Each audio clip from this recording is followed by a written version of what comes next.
Hello, hello, hello, hello, hello. Welcome to another edition of News You Can Use. I'm your host, Brandon Gonez, and we have to talk about the big topic that's happening in Canada. The weather. It's wild. It is so hot outside. It's severe. It's a hot girl summer. Or is it a Emphasis hot on boy the summer? hot. It's not even hot. It's boiling at It's this boiling. point. Boiling girl. We're boy melting. We're Literally melting. But let's talk about it because record-breaking temperatures that really gripped Western Canada, now gripping Southern Ontario, heat warnings in effect. Plus, there are now concerns about an eruption of dangerous wildfires occurring in Western Canada. We also know that the ripple effects of that heat wave in BC are affecting the ecosystem on the BC coastline.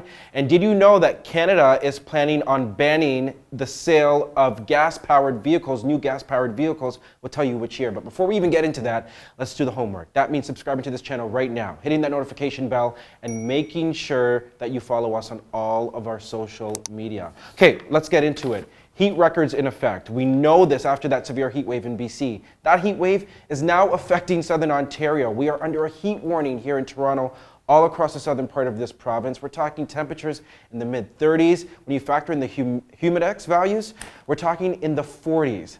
This is concerning, right, Eva? Because we know that the devastation that this heat wave had on Western Canada. Yes. Give us some of those details. Yeah, so Western Canada, like cities like Lytton, Yeah. BC, they actually broke records last week with reaching 47.9 degrees.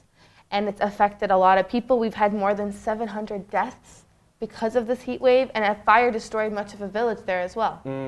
So the big question is, how long is this going to last, and is this going to last throughout the summer? Let's bring in one of my friends. He's senior climatologist with Environment Canada, Dave Phillips. What the heck is going on with the weather in Canada? Well, I mean, it is a shocker. I mean, I've been in this business 50 years, and I've never seen anything like this, and neither has any Canadian. I mean, these broke records that stood for 84 years, and we broke last week, Brandon, we broke 700 records, temperatures that just rocketed up to almost 50 degrees. Think about it. Canada now can say that they're warmer than Las Vegas, Phoenix, any place in Europe, or any place in South America. I mean, guess Africa and Asia has this beat, but my gosh, I mean, we're the second coldest country in the world and the snowiest, and now we can add warm temperatures to our impressive of weather. So some interesting things there. It's definitely going to be a severely hot summer. And I think what's interesting is that, yeah, people think this is a cold country. We're turning to a very hot country. Only in the summer, though. I feel like we have very extreme winters, too. That's also true. Like, well, we used to. This past winter wasn't that bad. I think, personally, my conspiracy theory is that our seasons will actually flip. Oh. Ooh. Because, like, sometimes it snows in, like, April, May. Yeah. Eventually, it'll be, like, hot in December and then winter in the summer months. That's an interesting theory. We'll see if that happens or not. But what we do know that is happening is that forest fires are erupting right now in Western Canada. We know that there are now 199 active fires across BC. 46 of those fires were sparked in just the last 2 days. When I think about this, I used to live in BC, I used to live out west. I think about what happened in Fort Mac a few years ago.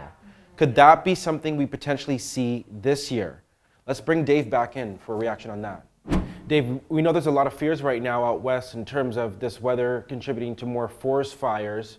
Nobody wants to see what we saw a few years ago with what happened with Fort Mac and so forth, but I mean, this is extreme heat. So are we potentially on track to see that happen again? Brandon, we are. And I mean, the forest fire season in British Columbia typically comes later. It's typically in August, September. I mean, here at the end of June, we were having fires and in July, and the forest litter is bone dry. I mean, we had the driest spring on record in the interiors, northern central parts of British Columbia. So it is really just a spark waiting to happen. And of course, those sparks came from dry lightning and from the forest fires itself, Brandon. What's so fascinating is that the forests get so hot, like we saw in Fort McMurray, as you referenced. We saw tornadoes coming out of those forest fires, strong winds. We can see lightning that sort of almost creates the problem. It's sort of like a vicious circle.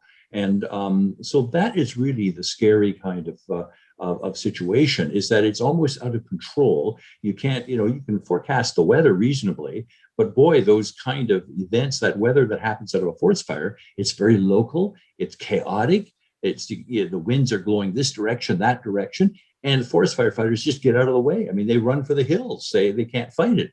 And so I think it's going to be headlines of the rest of the summer. I mean, we're not going to see that. We're going to see warmer temperatures. We're calling for warm conditions continue, not as extremely as warm, but I think the forest fire situation will be the headline from now right through until Labor Day. Wow. Yeah, that's crazy. That's scary. That is scary. Yeah, because we know a lot of people lost their homes and just many families were affected. Great. Personally, I have cousins Yeah. and an aunt who had to evacuate Fort Mac and move to Edmonton. They're still in Edmonton to this day.